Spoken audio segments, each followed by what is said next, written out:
जय हिंद और जय श्री राम। वीडियो को लाइक करिए, शेयर करिए, कमेंट करिए, चैनल को सब्सक्राइब करिए, नोटिफिकेशन बेल को दबाइए। आरंभ करते हैं वीडियो को दोस्तों। अभी मजा आएगा ना भिड़ो। The Congress thinks about this battle in Wayanad. Of course, it's a three-cornered contest in which the BJP has also fielded a candidate. But the larger question is, every time Priyanka Gandhi steps on the steps out for campaigning, the BJP has one comment or the other.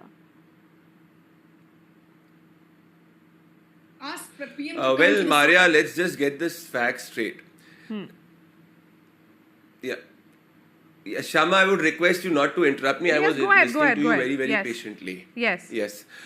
Point number one, Maria, that if you look at the entire dynamics of the Congress party fields the Nehru Gandhi family and the Vadra family in particular whenever it is in trouble from quote unquote safe constituencies, and these safe constituencies as per the definition of the Congress party is where the minority vote, in particular the Muslim vote, is more than 30%.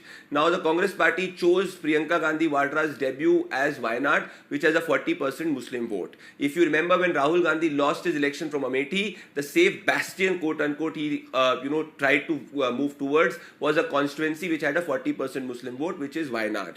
So let's be clear that the Congress party strategy and is a rebranded party which practices communal politics where it looks at getting 90% of minority vote.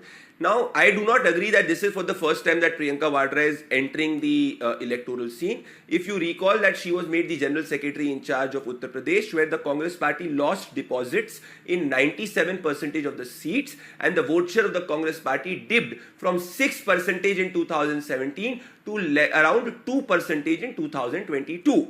So, Priyanka Vadra or Rahul Gandhi, all of them have been relaunched multiple times by the media, by the Congress party, its supporters, but the people of India have rejected them because the people of India have understood that the Congress party practices politics A, which is communal, B, which is corrupt, 3, which is fringe. This is why since 2014 onwards, the people of India have supported Prime Minister Narendra Modi-led Bharatiya Janata Party.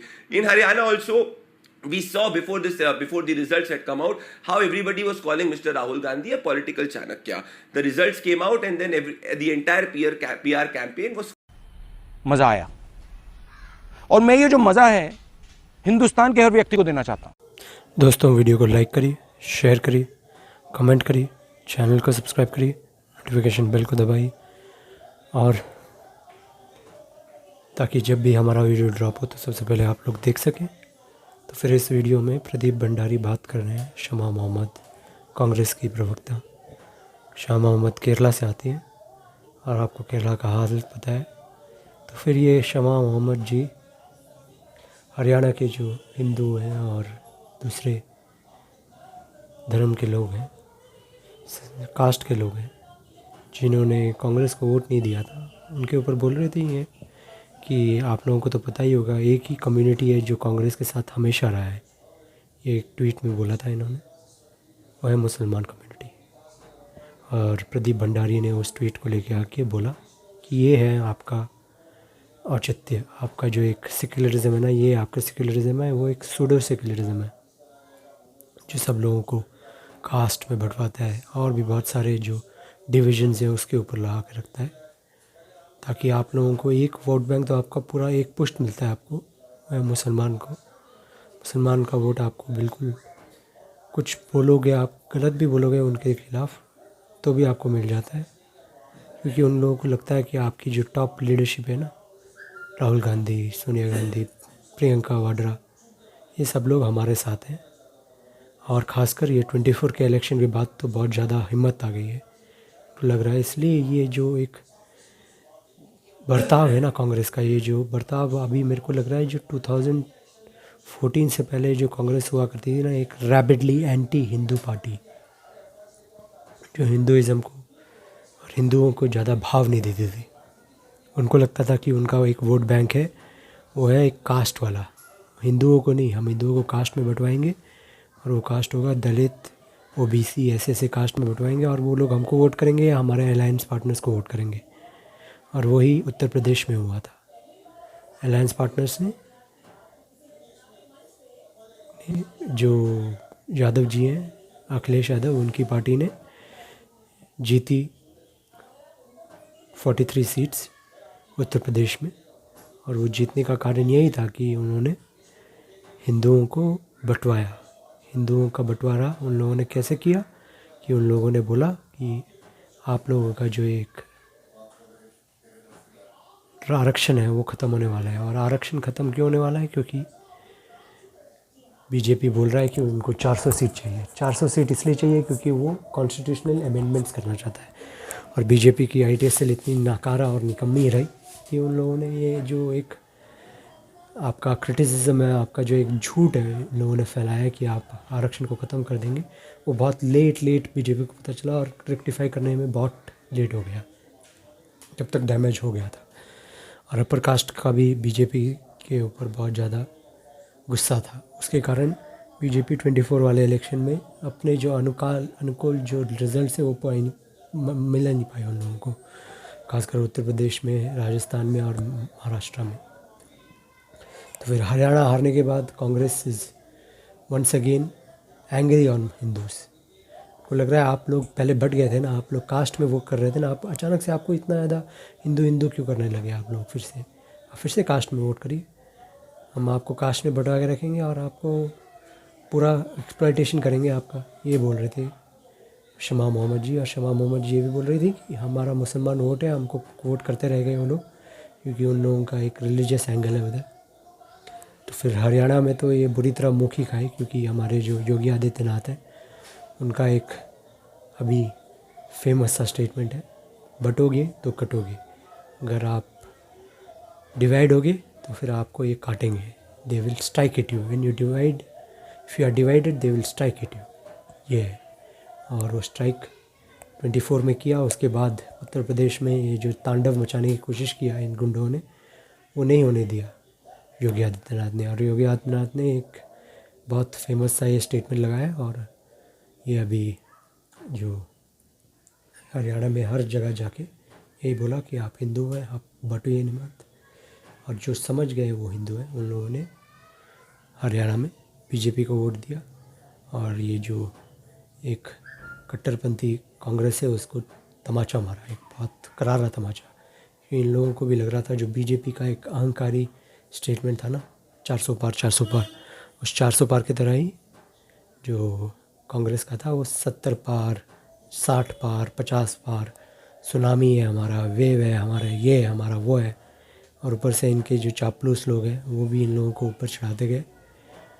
और अंत में जो results हैं वो बिल्कुल विपरीत आए। तो फिर उसके कारण ही अभी जो महाराष्ट्र में सीट का जो वितरण हुआ है वो बराबर का हुआ है। कांग्रेस जो सबसे ज़्यादा सीट जीता था लोकसभा में, जो सबसे ज़्यादा सीट जीता था लोकसभा में कांग्रेस था। और कांग्रेस बहुत पावरफुल पार्टी हुआ करता था एक वक्त में, 14 से पहले समझ लीजिए आप, कांग्रेस महाराष्ट्र में बहुत पावरफुल हुआ करता था। और कांग्रेस और बीजेपी की लड़ाई नहीं हुआ करती थी, बीजेपी क्या बोलते हैं, जो शिवसेना और कांग्रेस की लड़ाई हुआ करती थी। Shiv Sena was the main opposition party in Maharashtra, not BJP. BJP तो उनकी बी पार्टनर थी, बी टीम थी शिवसेना की। तो फिर उधर ये था। और कांग्रेस अभी वापस आई, पर इन लोगों को इतना ज़्यादा डर आ गया था कांग्रेस से कि ये फिर से हमको हरा देंगे। जैसे हरियाणा में हम हार गए थे, ऐसे ही फिर से कांग्रेस हार जाएगी और हमको कोई फ़ायदा भी नहीं मिलेगा उसका। तो फिर उद्धव ठाकरे और शरद पवार ने बहुत अच्छा गेम खेला। मेरे ख्याल से उद्धव ठाकरे जी ने बोला होगा कि आप हमको, अगर आप लड़ोगे तो सब बराबर सीट में लोगे, अगर कांग्रेस ज़्यादा सीट में लड़े, हम कम सीट में लड़े, तो फिर मैं गठबंधन से चले जाऊंगा। नई धमकी दिया होगा। इसके कारण तीनों बराबर सीट में लड़े, 85 उसमें। उसके बाद 18 सीटें बचे। उस सीटों को ये समाजवादी पार्टी, आप और जो भी छोटे छोटे पार्टनर्स हैं उनको देने का एक ऐलान किया है। और महाराष्ट्र में तो आपको पता ही है, एक कास्टिस्ट आंदोलन चल रहा है उधर, जो मराठा आंदोलन है।